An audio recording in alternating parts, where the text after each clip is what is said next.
Today on the Reading Magazine podcast, we talk with Marc Goldstein, founder of Blankets of Hope, and Reading Berks-based nonprofit that sources and distributes blankets, beds, and now cribs in the community. Talking to him. And if you haven't subscribed to the Reading Magazine podcast, please do so on YouTube, Facebook, and all the other social media platforms we're on. Marc, before we kind of get into the nonprofit and everything, let's talk a little bit about you and who you are for the people who don't know who Marc Goldstein is. Well, some people may not want to know, but in a nutshell, I'm from Berks County. I was born and raised here in the Mount Penn area. My dad had a store downtown Reading, so we were always in Reading as a kid, as a child. So love the city, and it's really who I am. I've been in the community my whole life. Worked here, lived here, in the surrounding areas, and so Reading's my home, and so. It's really nothing else too exciting about me other than I work and. I have two not young children anymore. They're in their 20s and on their own. So it's really it about me in a nutshell. Oh. So, yeah, sweet and simple. So then tell us why Blankets of Hope, how you got started into it. Yeah, so 10 years ago, there was a lot of negative news in the city. The newspaper, the TV, it was just how poor Reading was and all that. And at the time, I'm in the promotional products business. So I've been doing that for 27 years. And for people who don't explain a little bit of promotional products. Yeah, so promotional products. So what I do is I sell the knickknacks, pens, mugs, shirts, apparel. And I've been doing that for 27 years. And at the time, I had my own business. And one of my customers bought 500 of these blankets that ultimately we started donating, but they bought them for their use to give out, to embroider for their employee gifts. And with that information and reading all the negative news in the city, I was wondering if there was a need for these blankets. Okay. And that's kind of how the idea started. And I spoke with the manufacturer, and I mentioned, I asked if we started a nonprofit, would they sell to us directly? And they were like, yeah, we can do that. I called to the city of Reading, Salvation Army, because I didn't know what the need was. I didn't know anything about homelessness. What time frame was this? It was December of 2011. Okay. So, 10 years ago. And the Salvation Army put me in touch with Sharon Parker, who at the time ran the Coalition to End Homelessness. And I told her about the blanket. I showed her the blanket, and she thought it was a great idea. She said there was probably a very much of a need. And she reached out via email to several organizations, and 5 of them got back to her: Hope Rescue Mission, Opportunity House, Mary Shelter, Berks Counseling, and YMCA. Okay. And at that point, we've identified that there was a need with her help, and we just I went to a couple buddies of mine that I went to high school with, and I said, I have this idea, what do you think? And they're like, let's go for it. And so we created the nonprofit, Blankets of Hope at the time, and I donated $50. My dad donated some money, and that's really how we did it. And then we went on social media, and that's really how we started and how we grew, all through social media, through Facebook and that. But in January of 2012, the Reading Eagle did a really nice article on us. With John Hart, I think it was John Hart at the time, with the Hope Rescue Mission, and that it really helped take us off. I mean, people really, it was a nice article. It was half the page on the inside, and then we started getting donations. So we, at the time, we would ship the blankets from the manufacturer right to the coalition. Oh, okay. And the boxes are very big. And she's like, we just can't handle anymore. And I said, well, that's not a problem, because put me in touch with the nonprofit, with the homeless shelters, and the idea is the blankets were $5. So then that's to ship direct. So we don't warehouse anything. Right. And so the idea then was a $5 bill equals a blanket, and we can ship it right from our distributor directly to Mary's Shelter or Hope Rescue Mission, eliminating all the overhead. Right. And we were able to do that.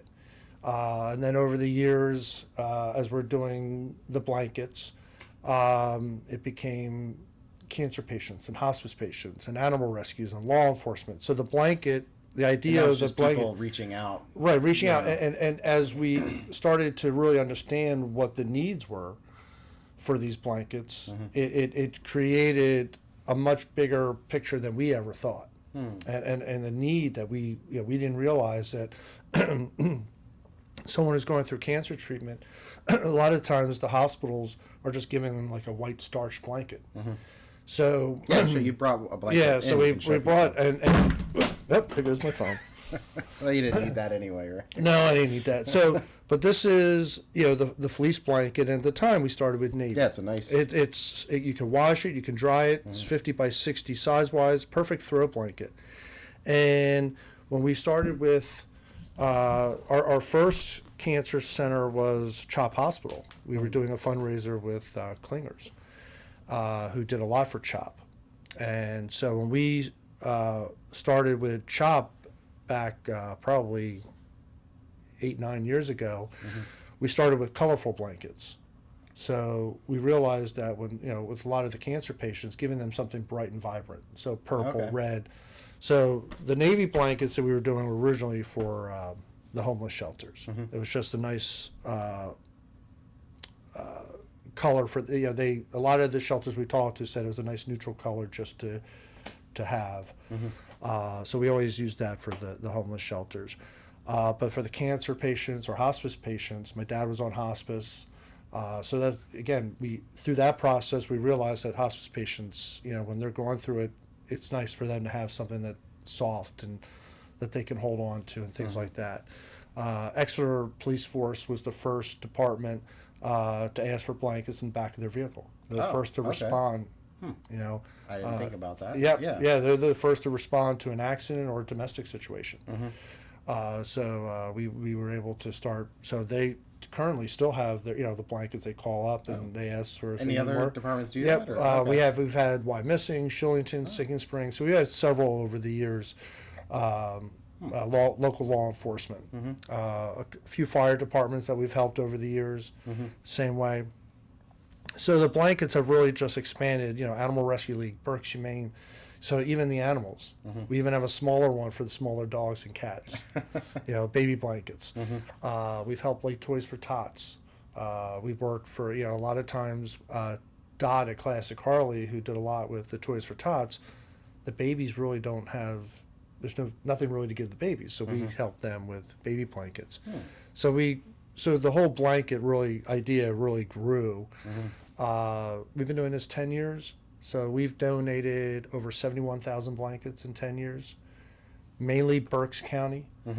The nice thing is, if we receive donations, monetary donations from outside of Berks County, we can ship the blankets to that location. Oh, okay. So a couple months ago, someone sent us $700 from Florida. It was a random donation through our website.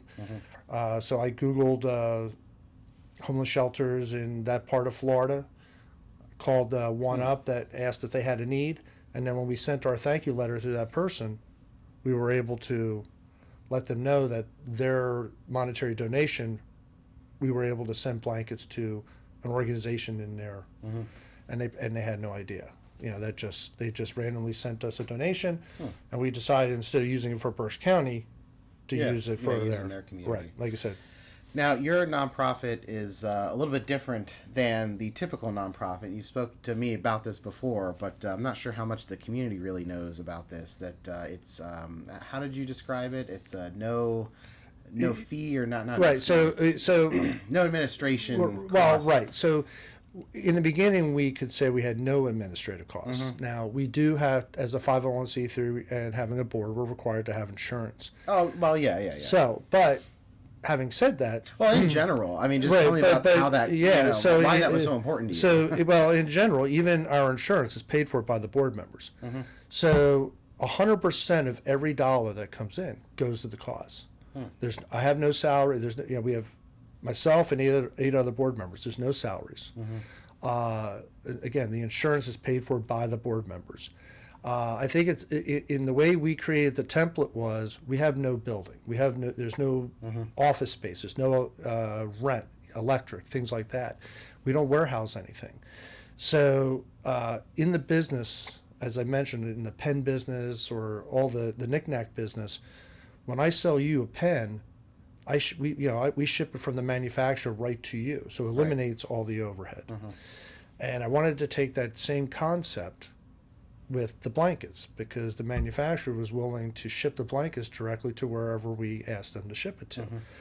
And in 10 years, we've been able to maintain that 100% of every dollar that comes in goes directly to purchasing blankets, now beds, and even the cribs. So it's very important to me because I want to be different. I am different, but based on the work the business that I've been in for 27 years, I've just taken that same concept and took it over to how we run the nonprofit. And I think it's very important because a blanket doesn't cost much. So, for a little bit of money, someone can actually make help that dollar can make an impact. And the other thing is we can show a donor that their donation is making a difference within 48 to 72 hours because I can take a $100 donation. Now the blankets have since gone up in price over the last year. But so they're not $5 anymore, they're $6.50. Oh wow. But it's still a great value. $5 for up until like a year ago. Okay. And the boxes are very big. So most of the cost of that, the reason it went up is really just the shipping part of it. I mean, shipping's expensive. So it still costs us $6.50, which is still very good value for a really good quality blanket. Oh yeah. Obviously we can't say $5 equals a blanket anymore, but the manufacturer was actually kind of upset. He's like, "Oh, I'm so sorry. I feel, I know that's what your model is," and I'm like, at the end of the day, it's about making sure the blanket recently, right. So we the fact that in 10 years it took the price to go up is pretty incredible. Yeah, because it was $5 the whole $5 the whole time. So that is pretty impressive. It is, and so. But yeah, when someone makes a monetary donation, if there's an immediate need, we can turn that around right away. So the other thing is making it an immediate impact. And that's also very important. So 100% of every dollar that comes in goes right to the cause and is able to make an immediate impact. And we're able to show that to someone. And when you can show that and say, here, this is what happened, and you can show them the process, it's just a different way for us to be able to do it. There's really no reason for us to have those additional costs because it's a very simple idea with a concept that I've been doing for the last 27 years in the business I'm in. So that's worked out really well, and we've been able to maintain that. We have our treasurer's a CPA, and we have another accountant who does our taxes. So it's really nice to, again, our books are really transparent. I mean, it's as simple as can be.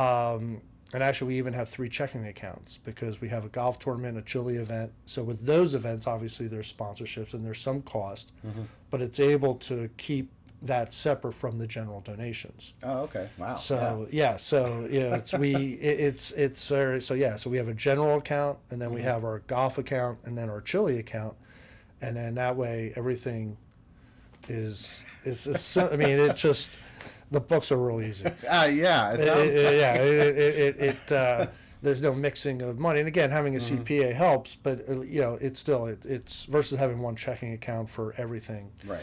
It really, like I said, I'm very strict in everything's itemized and categorized. Yeah, that we know when the money comes in, and obviously there's times that we get cash, and as soon as someone I don't know, several months ago, someone's like, they saw me, it's like, here's $10. The first thing I'm doing is texting one of my board members or 2 of my board members, by the way, I just received cash. So that way, there better be a deposit for that amount of cash. So it's something that I'm proud of, and we've been able to maintain over 10 years. That same concept. I mean, if we need shirts or things, we just pay out of our pocket. Yeah. I'm very lucky. The board understands, and honestly, it's the insurance ends up coming out to $40 a year. So if a board member can't afford $40 a year, probably shouldn't be on the board. Well, so you said you do events. Just briefly, Yeah. what events you do? Tell us a little bit about that. So we do two major fundraisers a year. We do our chili event with Chef Tim and Redner's. That just ended. We do that right before the Super Bowl.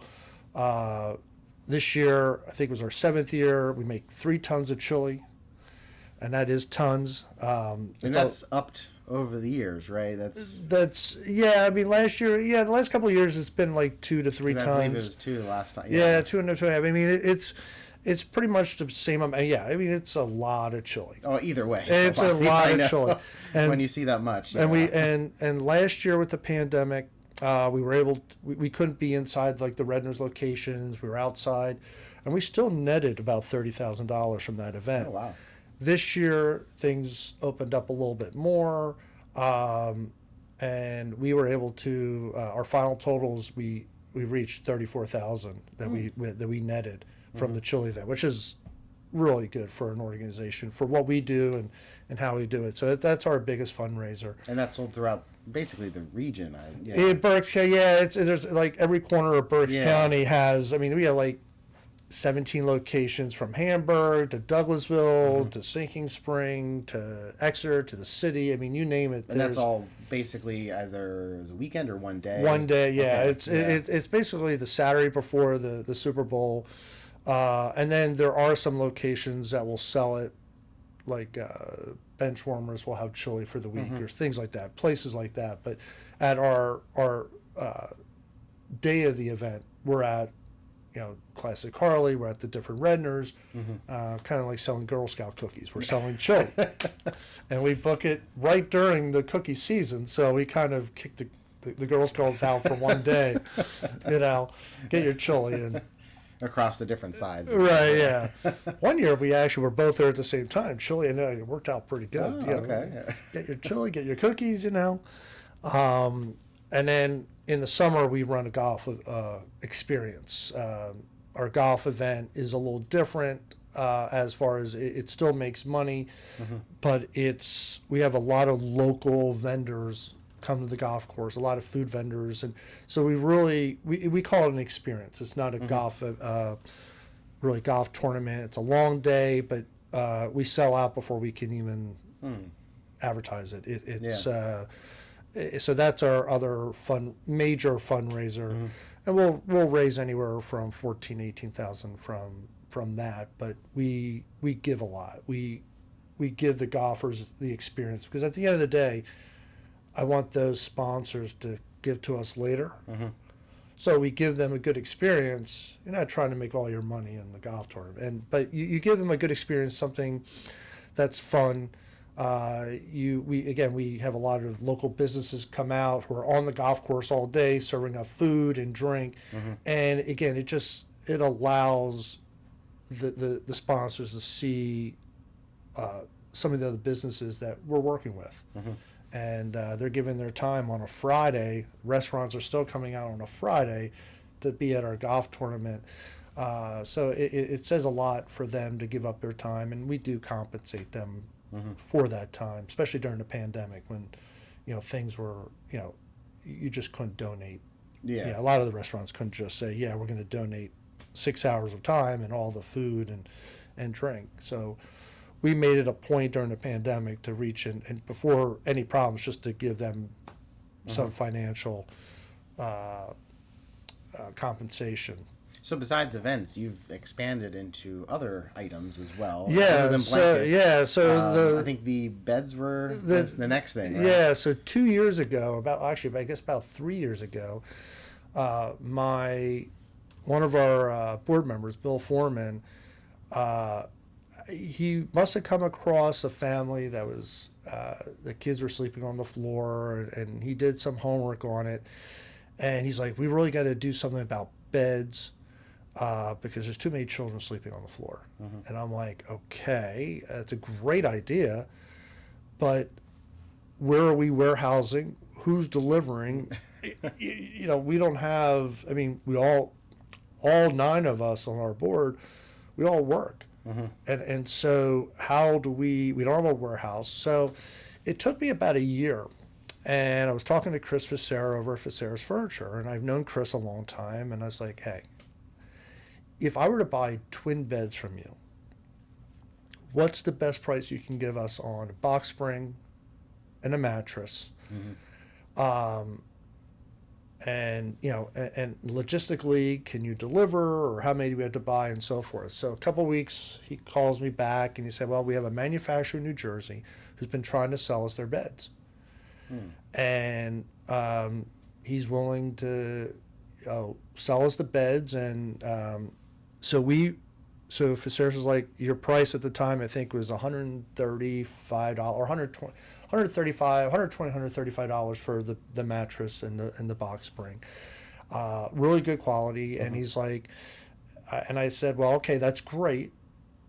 If we buy them, will you warehouse them? He's like, yeah, we can warehouse them. We have big enough space. And I said, okay. So after the warehouse, can you deliver them? He's like, yeah, we should be. I mean, because they don't take up a lot of room in the truck. So I'm like, okay, so now we have that part. Now I need to really identify what the need is. And I was introduced to the Life House, which is over on 8th, right between Walnut and Washington. And the Life House works a lot with children, youth, and service. Okay. And I was talking to Robin over there, and she mentioned that beds are a huge need, because even getting a gently used bed is almost impossible, let alone a new bed. And when why? It just, there's not. Oh, just there's none. I mean, yeah. It's just, they're very hard to come by. And that's a good question. Why? I mean, but people don't really get, when they get rid of beds, they don't really know where to donate. Oh, yeah. A bed too, especially if it's used, even if it's gently used. So she said for a child to go back into a home, they're required to have a bed. And I think even in the foster care system, for a child to go into a home, they have to have a bed. So we're like, okay, that's definitely a need, and they've helped us identify that. And then we talk with I talked with Mindy over at Safe Berks. So when a family is coming into their shelter, they've left everything behind. So now they're getting ready to go back on to, move into their own apartment, a house as they transition. Safe Berks has to furnish and help them get, the microwaves and the refrigerator and all that stuff for an apartment or house, beds included. So we've identified that, okay, there's a need for these beds. They can use them. And that's one less thing they have to worry about. Olive Boys and Girls Club. Chris Winters and I talked about when we started this program, that they can identify the children that are coming there that are couch surfing or sleeping on the floor. Reading School District, Leanne Eckenrode. She's the homeless liaison or social worker up there. They can identify the children through their social workers or school nurses that are either couch surfing or sleeping on the floor. So once we knew and found that there was a major need for those transitioning, then the bed program really made sense. And with Facera's warehousing and delivering the beds free of charge, it was just, it's unbelievable. I mean, so what happens is Safe Berks, they just emailed me the other day. They emailed me the name, address, and phone number of the recipient of the bed. I pass that on to Facera's, and Facera's calls that person as if they bought the bed from them. Oh, okay. Sets up a delivery free of charge, no different than if you and I went in and bought furniture from them. And it makes that transition as if that person, it just gives them a good feeling that, okay, and they're setting up the delivery. They're handling all the logistics. Exactly. Yeah. So, and in 2 years, that we've started this program, we've donated 500 beds. Oh, wow. Yeah. Yeah. I mean, and Well, that's the next thing I was going to ask you, because, discussing, different youth and all these different needs. I mean, how many? Yeah, that's quite a bit. It's a lot, and a lot more than I would have thought. Right, Yeah. But the other thing that we're realizing in this process is you have concern. So again, foster care. You have any of the school districts. It's not just a city issue. There are children in Governor Mifflin, Wilson, Exeter who are couch surfing. So getting these administrators and the people, when you tell them, hey, we have beds for you, you just need to let us know when you identify, and put the egos aside and saying there's no, if you've identified there's a child couch surfing and you're going to get a free bed, then reach out to us and let us know, and then we will set that up. And they've been very receptive to that. Yeah, there's okay. It's like pulling. Well, it is. Yeah. It's like, okay, there's a service out there, but I think some of the non-city schools tend to. I mean, it's kind of an old way of thinking. And I know I talked to an old superintendent from Exeter from years ago, recently, because we helped a child in Exeter through the Education Foundation, who identified a child needing a bed. And he's like, yeah, getting the administrator, because you think it's a poverty issue. There's no poverty in Governor Mifflin or Wilson there's poverty everywhere. Right. In Kutztown. It just is. And when there are resources out there, whether it's beds or something else, you should be taking advantage of that to help your students. And so I worked with Red Meg and at Emmanuel UCC, and her and I have had some frustration with that in trying to, say, hey, that is interesting. Yeah, and it is interesting, and I get it, but it's an old way of thinking that today, especially now after the pandemic, but that way of thinking shouldn't be. And again, everything is all in private anyway. So if you know it, nothing's being just. There's a child that you've identified, let's just help the child. Right. The status doesn't matter of what people think, the different school districts. But I know. I mean, it's so it is. Yeah. So the fact that sometimes I have to we have to beg to give away a free bed to when we do have beds available, and there's. If it's been identified that a child is sleeping on the floor or couch surfing, why aren't we? Yeah, right. So we're working. Yeah, I guess that's kind of tough on your end, because there's not much you can do if you don't have any real contact or anything. Right. Well, yeah. So it's educating and trying to get in front. And I think because it is new, and the idea, I mean, still, but 500 beds in 2 years isn't new anymore. And so. There's a little, it's interesting and it's a little frustrating at some point, but just like with the blankets, we've been doing this for 10 years. It's a gradual growth. It's just keep letting it out there.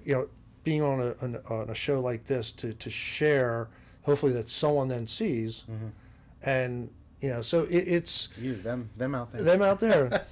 So and the other. Beds is the other organization that we've helped tremendously with beds is veterans.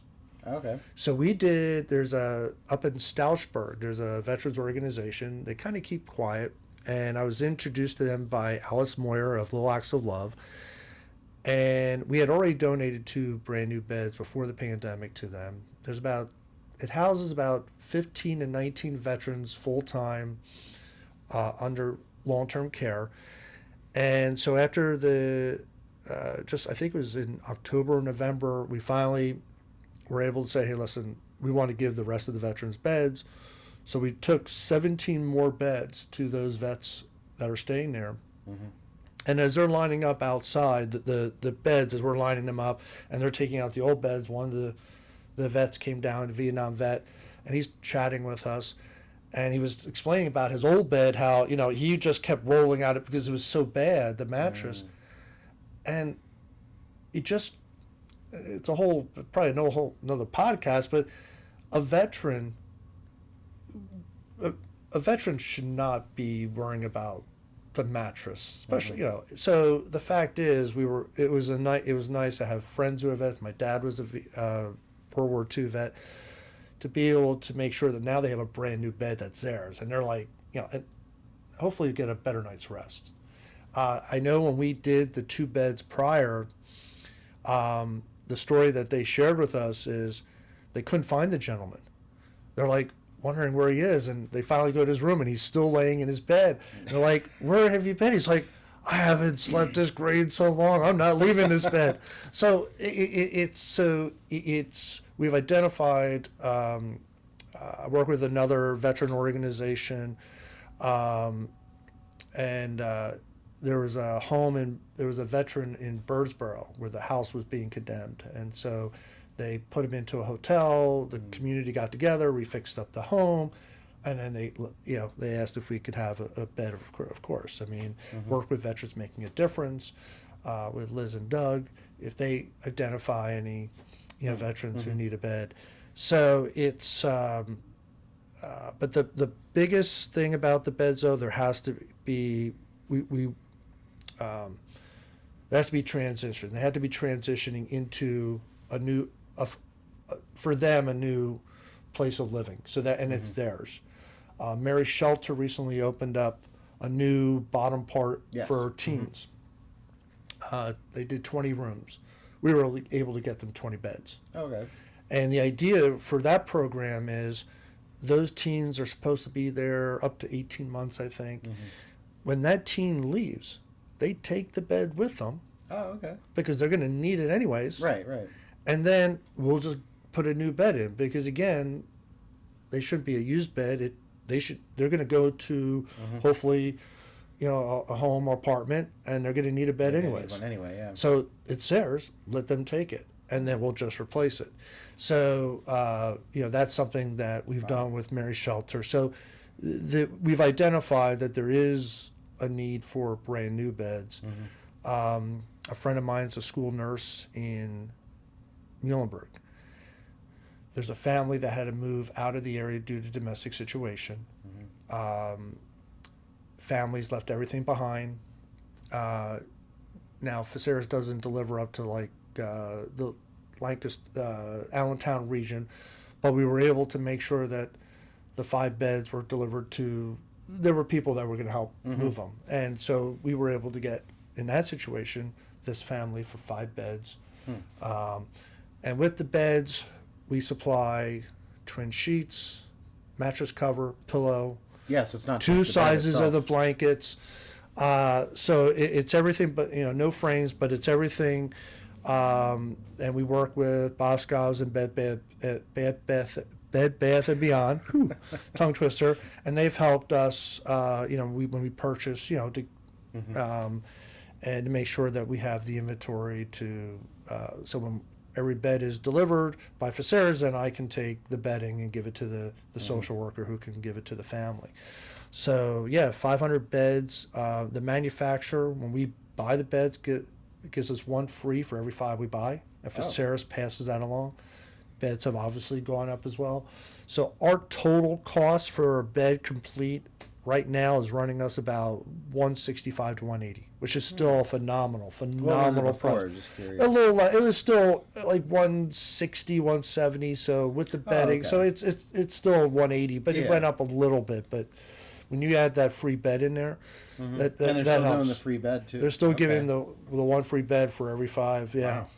Yeah. And the manufacturer, the owner of it is one of 8 children, so he kind of gets what we were doing. So, and they're made in Jersey.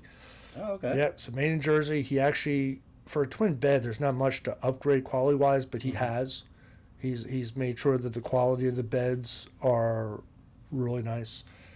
He was telling, so Chris is like, he really upgraded the beds for us, and so that's been our bed program for 2 years. Wow. and it's and there's still a lot more than and there's a major, and there's still, we know that there's a lot more folks out there, whether they're veterans or a child or young adult, who there's a need out there. And just before we went on here, you also mentioned cribs. as well. Yeah, That's a new thing? so that's a new thing. So I'm going to back up a little bit about when we started Blankets of Hope and set up the corporation. Originally, it was set up just to do blankets, and about 6 months in, I talked with Mike Doutrick, who's one of my board members and best friends. And I'm like, we really should change our articles in corporation, just in case, to make it more lax. Like I said, we should make it more broad, that we can donate anything based or depending on the circumstances, not knowing what our future will be. And he's like, okay, so we dished out another $175 to redo our articles in corporation. And what that allowed was, even during the pandemic, we were able to get masks. Oh, right. I forgot about that. And yeah. So we were able to, because that was really early on. That was, it was right at the start. So I could say, actually, what is it, March 30th? Yes. So actually, March 30th, 2 years ago, which was, I think, a Friday, I reached out to my board via text. I said, listen, we have an extra $5,000 in our account. I can get masks through my work at a great price. Reading Hospital, St. Joe's, and Berks Community Health Center could use masks. I think we should do it. We shouldn't ask for any donations because... Yeah, and back then masks weren't readily available. Oh, it wasn't. Well, right, you could. Yeah. We were really one of the few that could get it. And that's why we did this. And in 10 minutes, all the board members got back to me and said, approved. And during that time, it was on a Friday, and I was going to do a post on Facebook to share. Wasn't going to ask for money, but Tompkins Vist Bank caught wind, said they'll give us a donation. And later that evening, like 9, 10 o'clock, I get a call from Riverfront Credit Union. It's like, hey, we just saw your Facebook post. We'll give you some money.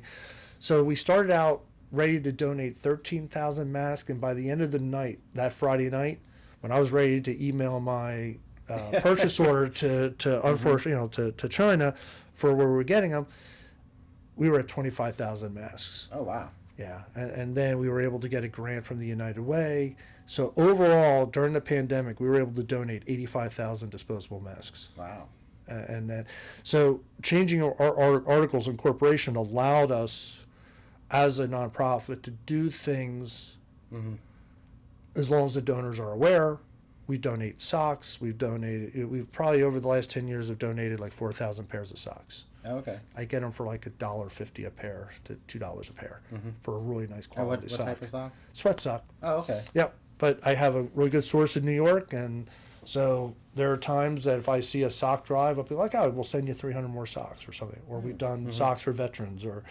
So we've been able to do a lot of things. And so that made sense for the bed program.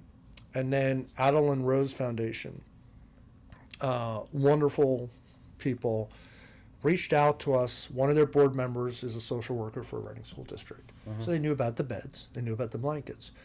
And they were telling us about their sleep initiative with safety in cribs. And I'm still learning about this whole project. But I said, well, that seems to be worthy. And we had a meeting with them, with one of our board members. And they were going to initiate it last December. And so we said, you know what, we'll donate enough for 12 cribs. We'll donate 6 back to them, and then 6 for us that we'll figure out once we know what their need is. And we announced that in January. We got them in recently. They brought in, I think, like 30. They had an organization that they were helping with that. And we gave 6 to Mary's Shelter initially. The other 6 that we had given to them, they gave back to us because we had identified another group for that we're holding on to them for right now.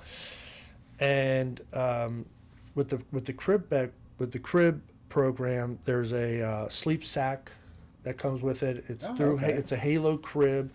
They can start, it zips up so they can start when they're like just born, and then eventually it has the platform. Yeah. And I think total with shipping they're like $85, which is an unbelievable price. But with shipping and yeah, you know, and thankfully Facera's allowed us to ship it to them because it's 1,000-pound pallet. So right, you know, to go to their house, they're like, yeah. So Facera's, again, you have no places for storage, and right, that's not the whole right. So Facera's was nice to at least allow the delivery to go there, and then we went there a couple Saturdays ago. Mm-hmm. They took what they were getting, we took what ours. But we are finding that, so what we've discussed, our board has discussed that we're going to continue the program for them. They're not designed for their nonprofit. You can look them up because I don't want to explain what they do the wrong way, but Allen Rose Foundation, so it's ADALYN Rose Foundation. They do amazing things for parents who have lost a child or who, and so the crib program, even though it helps prevent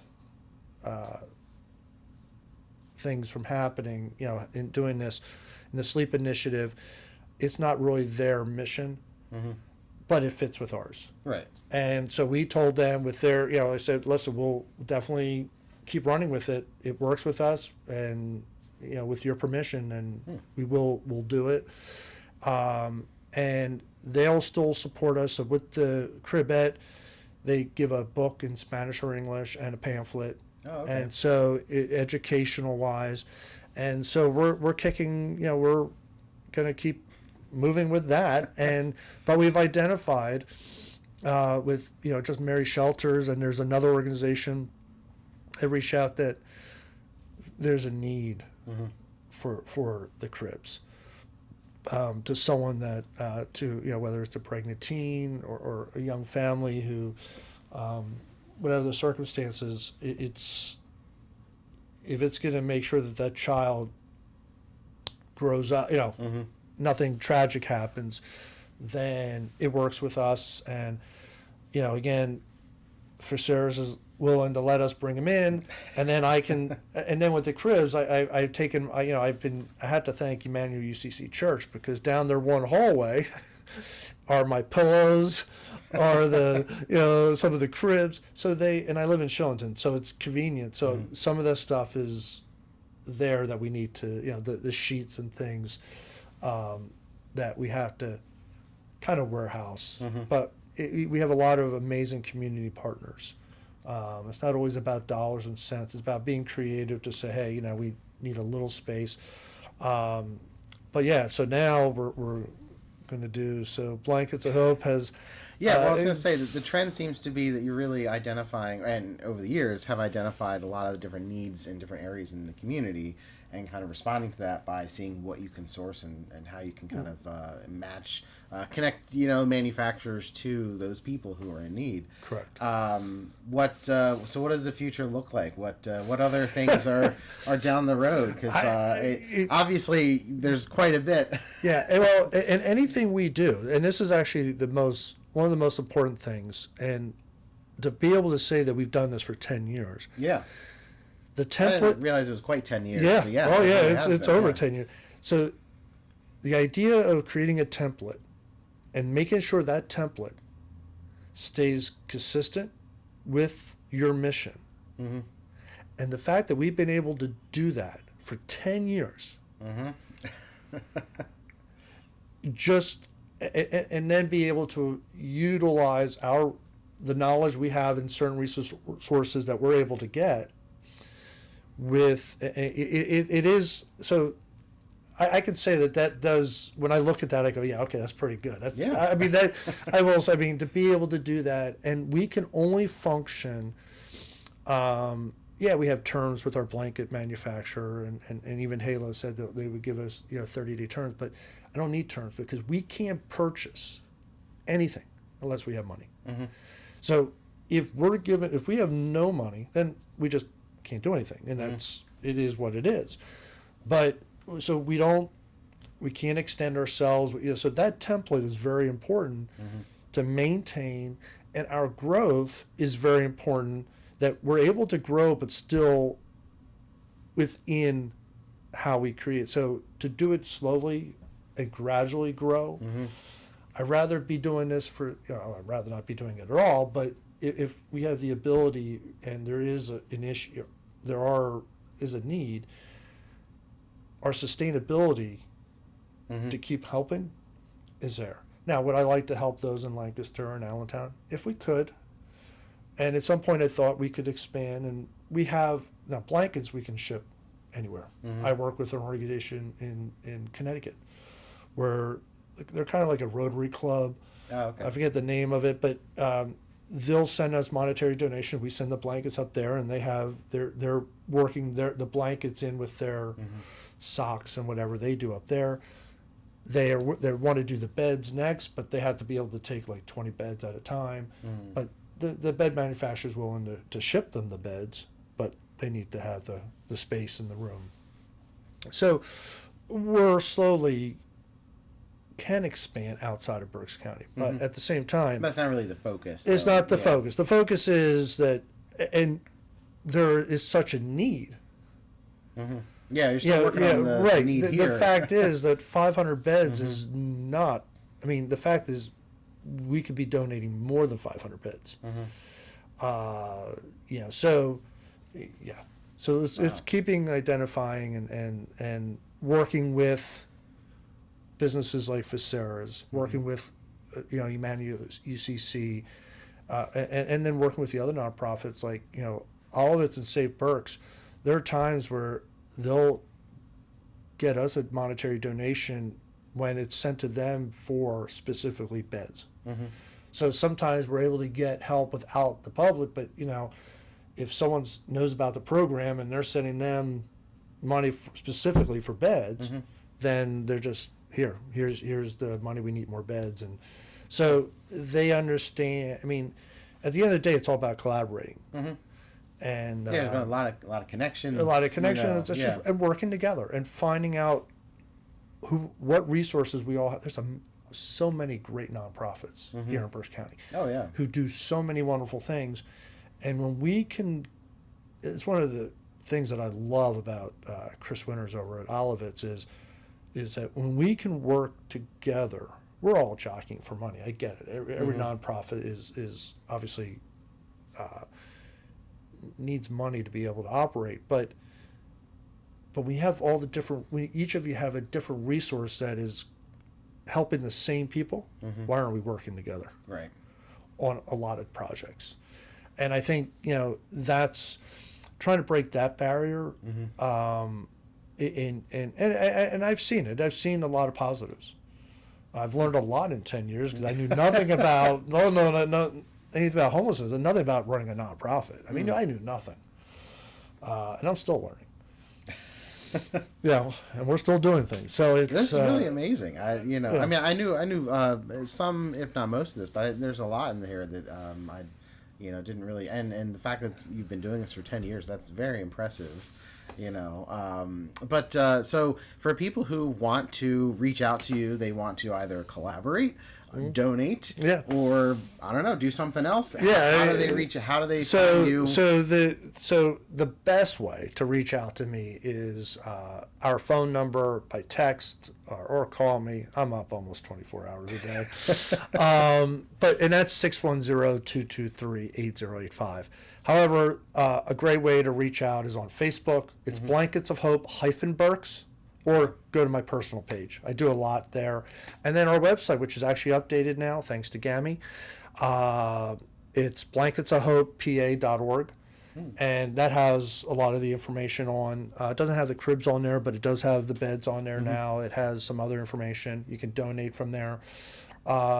But there's 3 or 4 different ways to get a hold of me. And like I said, if we don't, so when it comes to the beds, we don't deal directly with the public. That is something important. Occasionally, someone will say, "Oh, I hear you give a beds." Well, we need to work with the social workers, with the organizations, with any of our programs. Really. And you're talking about for receiving. For receiving, correct. For receiving. But then if someone basically said, "I want to donate money to that provide," they can make a donation specific, and we've had that before.